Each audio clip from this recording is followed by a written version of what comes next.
Welcome everyone to TAYFFI Talks, presented by the Truly Alive Youth and Family Foundation's COVID-19 response program.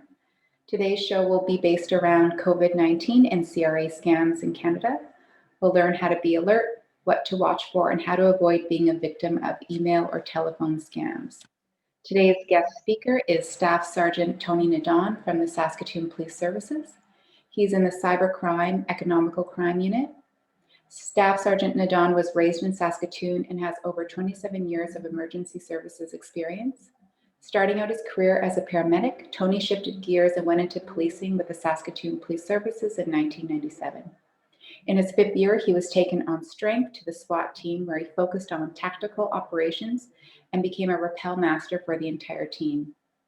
He utilized his medical background when building the tactical medic program to ensure safety for operators and suspects. After 9 years, he was promoted to the rank of sergeant and oversaw the immigration and culture section. In his 14th year, he was promoted to the rank of staff sergeant and oversaw the traffic section. In 2014, he transferred to the watch commander position. He made another change in 2020, taking over the Cybercrime Economical Crime Unit, where he oversees all sorts of cyber criminal activities in Saskatoon. That section's motto is prevention through education, which fits perfectly with today's talk. A little bit about TAYFFI. Truly Alive Youth and Family Foundation, Inc. is a Saskatoon-based nonprofit organization that provides support services for youth and families, especially members of our vulnerable populations, in order that they feel empowered to become engaged and contributing members of their respective communities. Myself, Candace Fox, I'm the COVID-19 Response Program Coordinator. Thanks again, Tony, for joining us today. Before I bombard you with a whole bunch of questions, maybe you can just give us an understanding or idea as to what you and your team do on a daily basis in Saskatoon. Yeah, absolutely. Well, first of all, thanks for having me, Candace. Here at the Saskatoon Police Service in the cybercrime, in the economic crime section, we really focus on individuals who are victims of cybercrime, of economic crime, and of all sorts. It could be someone who has their wallet stolen with maybe credit cards that were taken, and they were then used, to buy items from any store, that the bad guy had access to. All the way up to corporate fraud, where individuals are stealing millions of dollars. So we have quite a realm of from kind of, the basics right to the very complex files. I was on the CRA website recently, and I see listed between March 6th and August 31st of this year, there have been 4,141 reports of fraud in Canada, 2,963 reported victims, and $5.6 million lost. Are those totals staggering to you? Is that shocking, just knowing what you know in this unit? Yeah, and I think there's a term saying that statistics are wrong 33.3% of the time. And yes, those stats are actually, they're a little bit off for the reason that the CRA is only getting certain sort of files that are coming from police services throughout the country, and individuals that we explain that maybe you should call the CRA and let them know that something has occurred and that you've been a victim of fraud. A lot of individuals do not call. So wow. The numbers are much higher than that. Oh, wow. So they're not on the low side, they're higher than that. Yeah. Do you have a rough estimate, just in Saskatchewan, like a general ballpark, how many people have been victimized specifically around the COVID-19 scams? Yeah, and I can't say that, for the province itself, because we only deal here in Saskatoon with, Saskatoon victims and area. So it's kind of really hard to say. I'm guessing about 10% of my file load is frauds that have occurred in the last, 4 months. Wow. So, yeah. And so that would be somewhere around, I'm probably seeing about 6 new every day, 6 to 10 new every day. So, yeah. Put that in kind of a ballpark, maybe,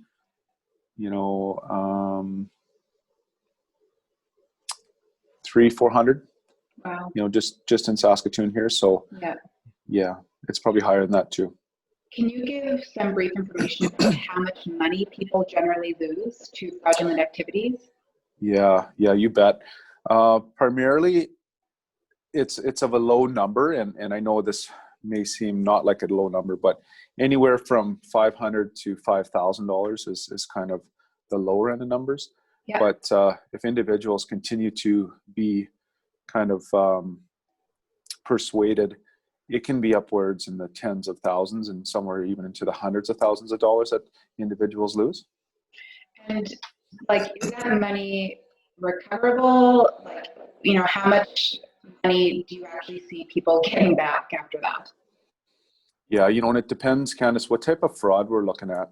If it ends where individuals are giving money into cryptocurrency, such as Bitcoin or Ethereum or something along that line, it is virtually untraceable as soon as it goes into those machines. Wow. Yeah. From your experience, are scammers generally local criminals, or are we looking at overseas in other countries?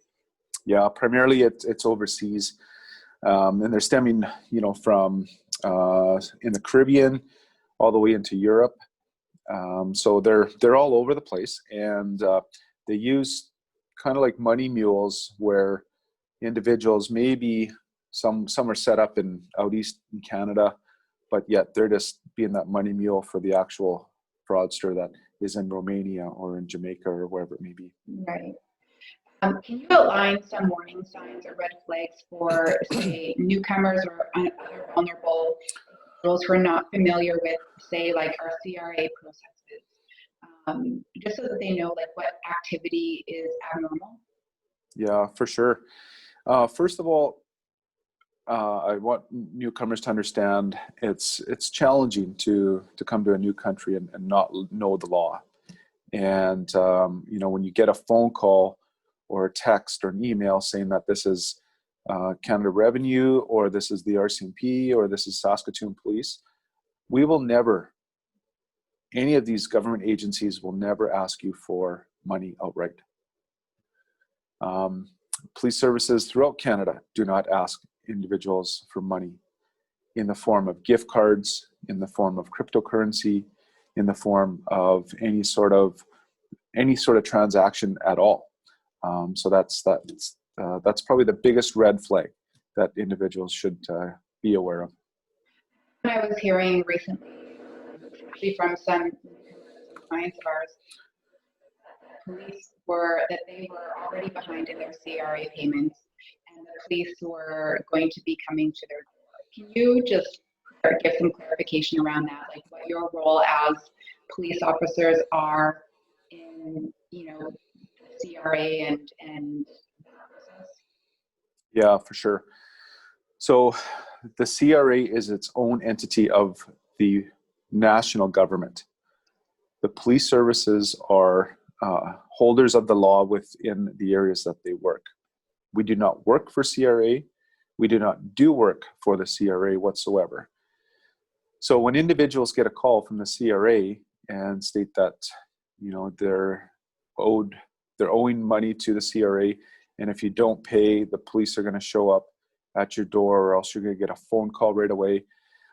These fraudsters they're quite elaborate, and with what they do, and so it's called spoofing. Well, they'll spoof the phone number from the Canadian Revenue Agency, and it'll show that phone number on your phone. And during the course of the interaction over the phone, they'll say, yeah, you're going to be getting a phone call from Saskatoon Police. And once you hang up, a couple minutes later, the phone rings and you see Saskatoon Police Service, and they say that they're a particular detective or an officer, and we're from the police service, and we're going to come to your residence and arrest you unless you pay for this outstanding debt. We will never ever do that. Okay. And I think this is also just a good reminder for all of us, newcomers or even elderly individuals, but information should not be given over the phone and through email. Yes, absolutely.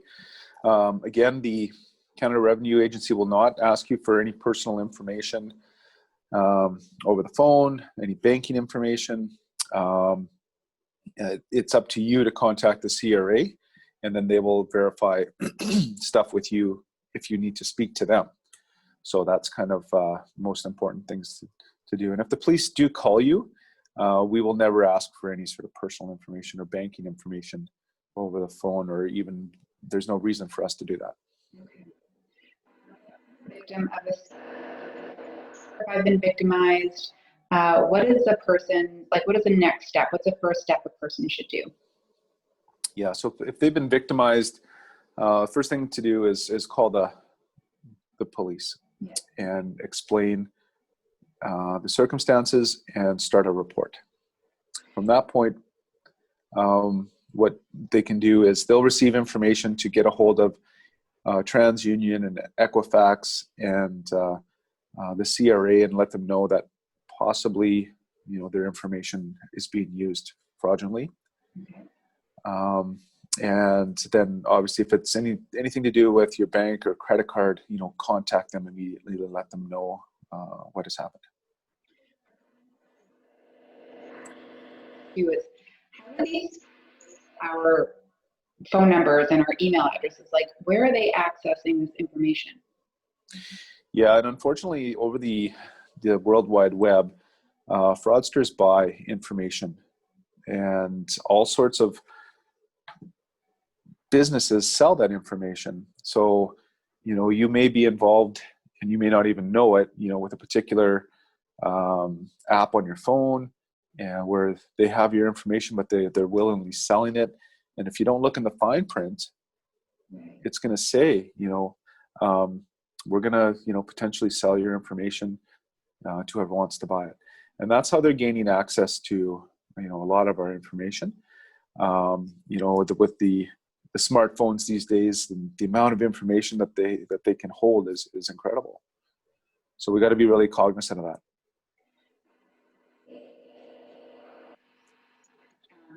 James Beach, and in which he details communicating over like weeks or months with a scammer.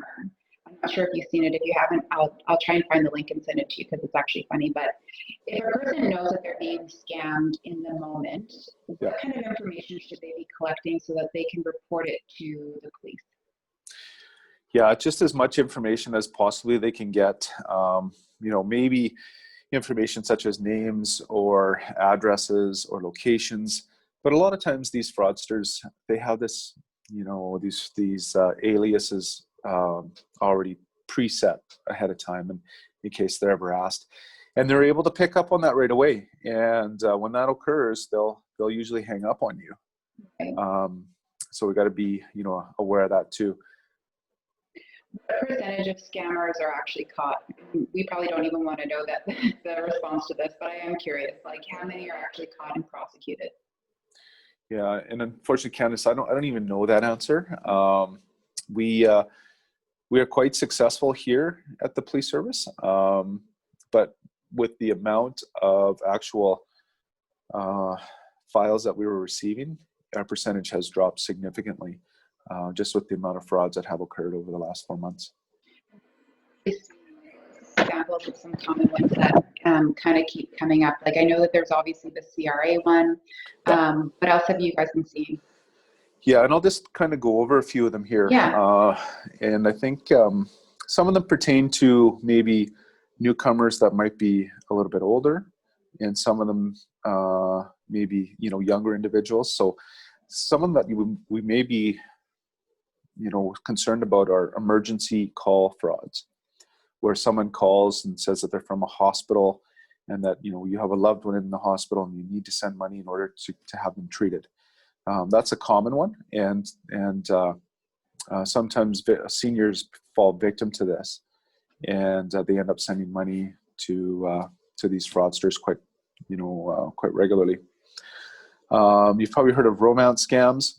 And so, yeah, those are fairly, we see those quite probably on a weekly basis.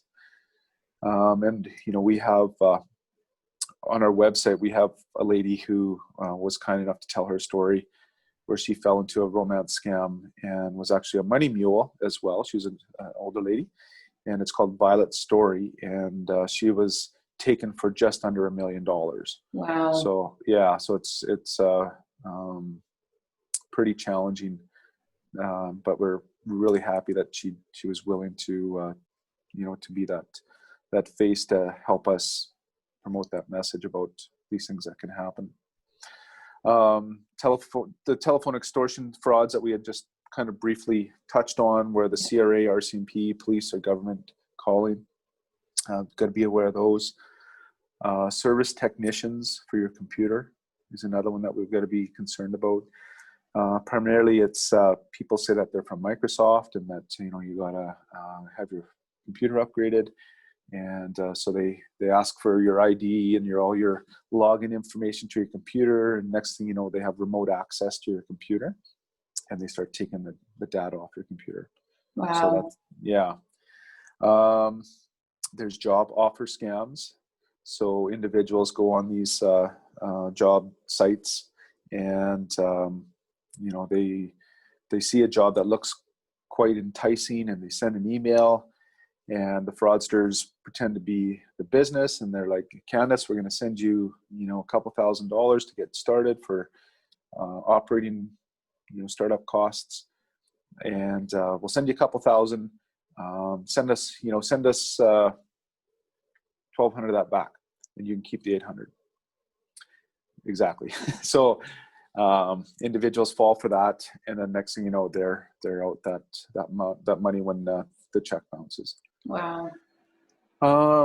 What else? So yeah, then obviously the CERB benefit has been definitely very negatively used by individuals. Right. Stealing ID and then applying for CERB, and they're getting these checks, and people don't even realize that their names are being used, and individuals are receiving the couple $1,000s every couple weeks for that time that it was going on.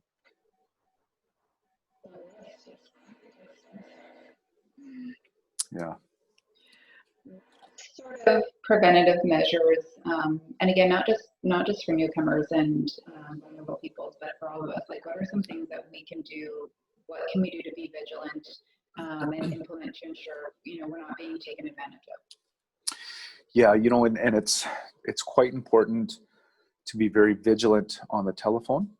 And if you don't recognize the person or the name or the voice, it's okay just to hang up on these individuals. Yeah.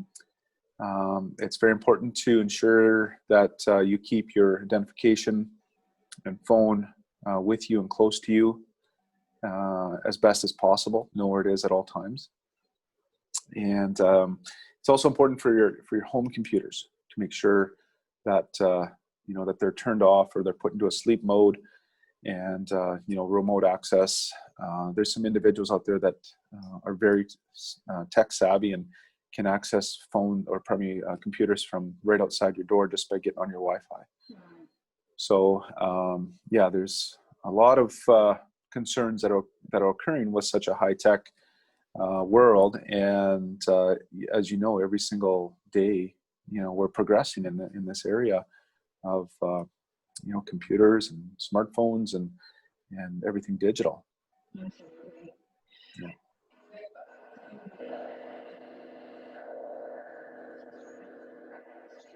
Or what are some really great resources online would you say would be a good, accurate resource? Yeah, so if you actually go to the Saskatoon Police Service website, we usually do a monthly focus, and it's all prevention to ensure that individuals are kind of kept up to date on what's going on and how to prevent yourself from being a victim. CRA has a great website, and they keep it up to date quite often. Obviously, I think you had looked at it. Yeah. And there's so much information on there, and it talks about what are the more common issues that are currently going on and how to protect yourself from falling victim. So Perfect. Those two sites, are really good. Awesome. Well, thank you so much for jumping on board with us and giving us this very useful information.